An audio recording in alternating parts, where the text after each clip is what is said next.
I love Pakistan. सारे पुख्तून पाकिस्तान के साथ मोहब्बत करते हैं, लेकिन गिला रहता है कि आपकी पॉलिसियों की वजह से हम मरते हैं। और आपके वहां पे लोग, कोई लाहौर में बैठकर वो वहां पे उन लोगों का जो भी पाकिस्तान के खिलाफ सोचते हैं उनकी मोहब्बत में वो गाने गा रहे होते हैं। मैं गिला ये है, आप मुझे पॉलिसी बताएं, आपकी पॉलिसी स्टेटमेंट क्या है। You don't ask from the parliament.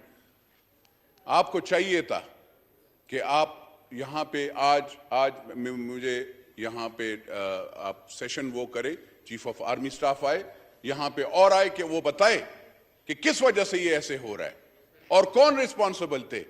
क्या मैं था? मैंने तो उनको नहीं वेलकम किया। और दूसरी बात ये, अगर मेरी चेकिंग होती है तो फिर क्यों वहां पे ये उन और लोगों की नहीं होती। मैं तो वहां पे, इन्होंने जो बिरादर मुल्क का वो कहा, मेरी चेकिंग होती है सर। वहां पे वो लोग कोर हेडक्वार्टर के करीब सारा वहां पे वो फिर रहे थे। अफगानी तो फिर रहे होते हैं, हर जगह पे होते हैं।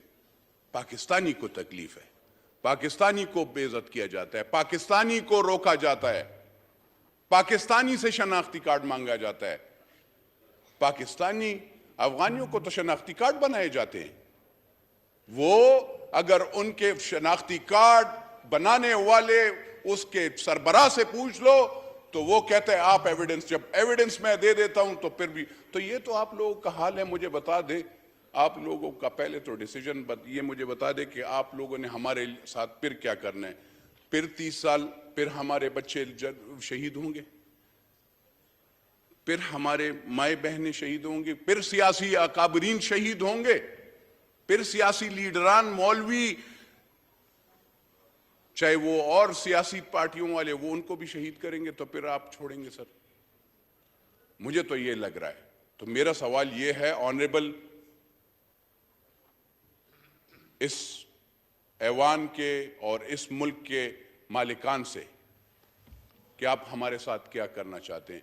आप वो शहीद जो कह रहे हैं ना सर, खैबर पुख्तूनख्वा की पुलिस सबसे कम तनख्वाहदार है, उनकी तनख्वाहें नहीं बढ़ती, उनकी कोई तनख्वाह बढ़ाने की कोई वो नहीं करता। उनके बच्चों के लिए कोई, अगर आप जाकर, आपके पंजाब में अगर कोई कांस्टेबल शहीद होता है उसको करोड़ों रुपए मिलते हैं, लेकिन अगर खैबर पुख्तूनख्वा में कोई पुलिस वाला शहीद होता है तो उसको 10 लाख के, 5 लाख के, 20 लाख रुपए ये देते हैं। मुझे बताएं, 10 लाख रुपए में आप एक इंसान की कीमत लगा रहे हैं। मैं कौन सी चीज के लिए रो सर? मुझे बताएं, हमारा गुनाह क्या है? 40 साल हमारा आपने ट्रेडिशन, हमारा कल्चर खत्म कर दिया। ये रेडिकल माइंडसेट हमारा नहीं था और ना है और ना रहेगा। लेकिन सर ये चीज, ये यहां पे स्टेटमेंट, ये पॉलिसी स्टेटमेंट दे कि ये क्या चाहते हैं, क्या करना चाहते हैं। और आप मीटिंग उसमें उनसे बुलाएं, उनसे पूछें कि क्या वो करना है। ये छोड़ दें और अफगानियों का भी एक मसला हल कर लें।